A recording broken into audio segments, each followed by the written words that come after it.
Alright, Dan Silverman back for possibly episode 2 or possibly episode 1, depending whether we junk the first one or not.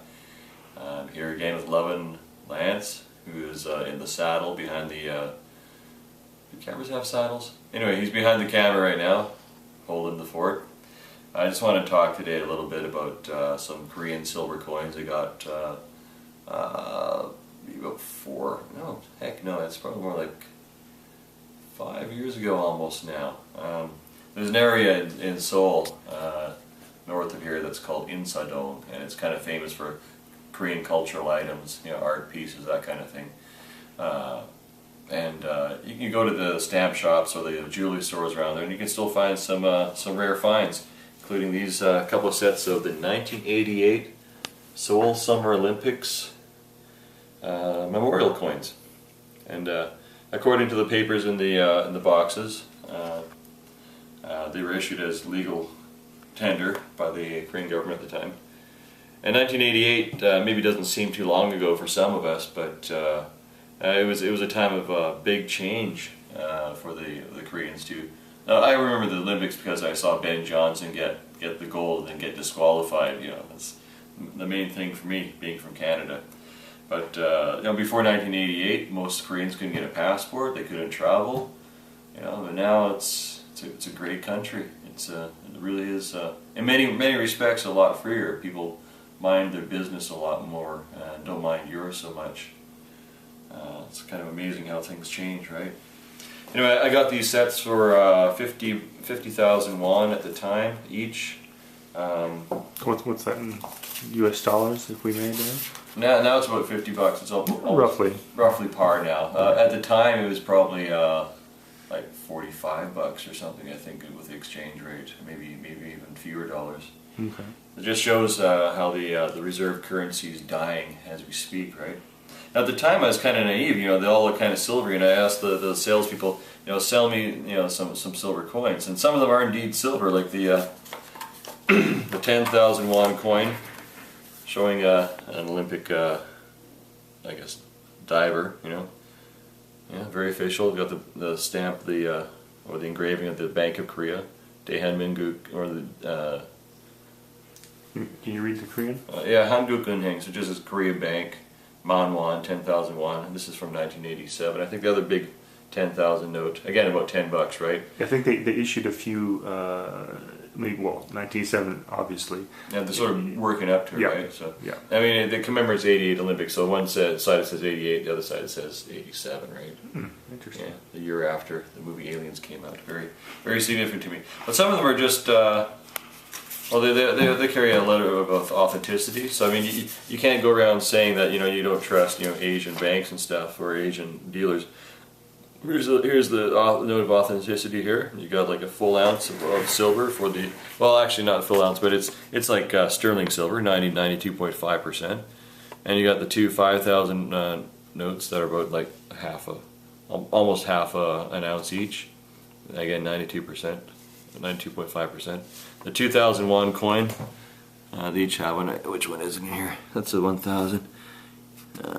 This is the 2,000 here, showing the wrestlers going at it in a very much too intimate for me style. That's 100% nickel, apparently. Is that right? Yeah, pure nickel. And the 1,000 won coin is 75% copper, 25% nickel. I mean, when you compare it to the, if you go to the Canadian Mint today, they use steel slugs now with a very very thin electroplated layer of copper and or nickel for the coins that they produce for many countries around the world.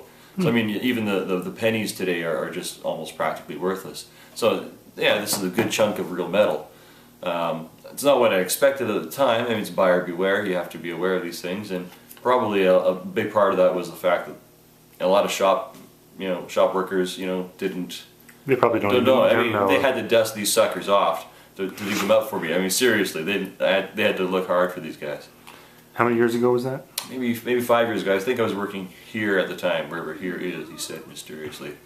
I have found like Helvetian coins and stuff there around that area too. So you can dig up some real gold and real What was that word you said? Helvetia, like Helvetians. They're like Swiss francs, basically.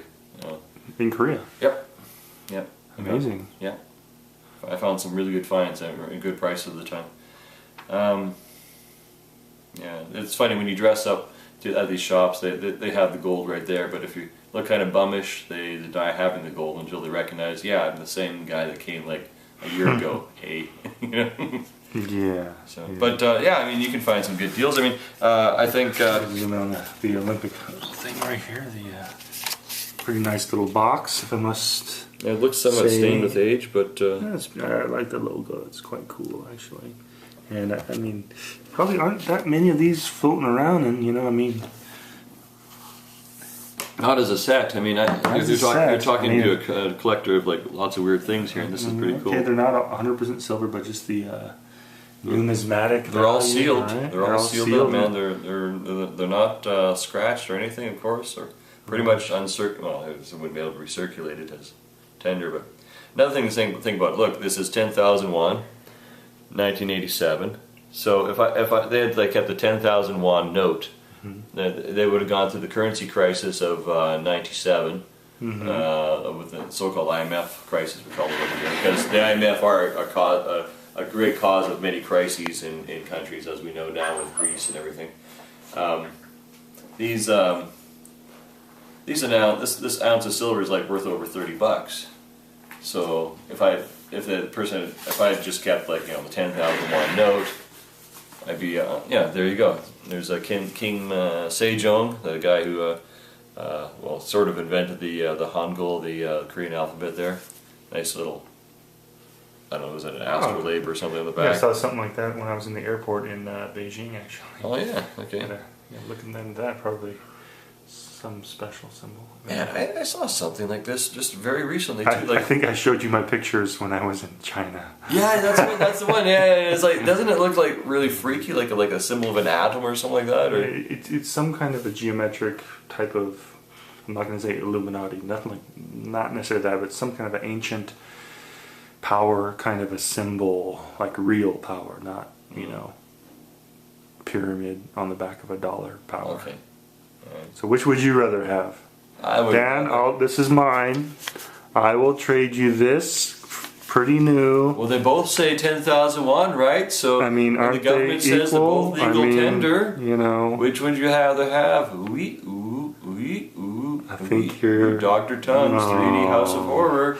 I think you're gonna keep this. I'm gonna keep this, and that's sorry, lovin'. And you're gonna be crying like a baby again. You have to tell the dogs to stop barking at you, whining through the wall there, man. But yeah, this is. I mean, look at the fiat currencies dying worldwide. This is real money. Yeah. This is real money, baby. This is wealth. Yeah. So, how about you? What else can you say to wrap this little video up here, Daniel? I'm just gonna kick back with my rooibos tea for the rest of the evening, I think, until you kick me out of here. Gee, I don't know. I think I'm just gonna keep, you know, showing lots of different coins and bars I've found here. Okay. Not, you know, drinking bars, but bars of silver or whatever I found. I'll try to be a little entertaining, more entertaining with some stories and things. But yeah, just keep watching if you want. If you don't, that's fine too. We're just a couple of real people hanging out, keeping it real. There's a lot of people that we honor and respect on YouTube already who are way more knowledgeable than we are, but if we can distill anything we've picked up from them, hey, we're not asking for money, we're not asking for respect, we're just sharing a little love out there to the YouTube land and the silver land and all those good people. Yeah. Silver Dan and Love and Lance signing out. Ciao, baby.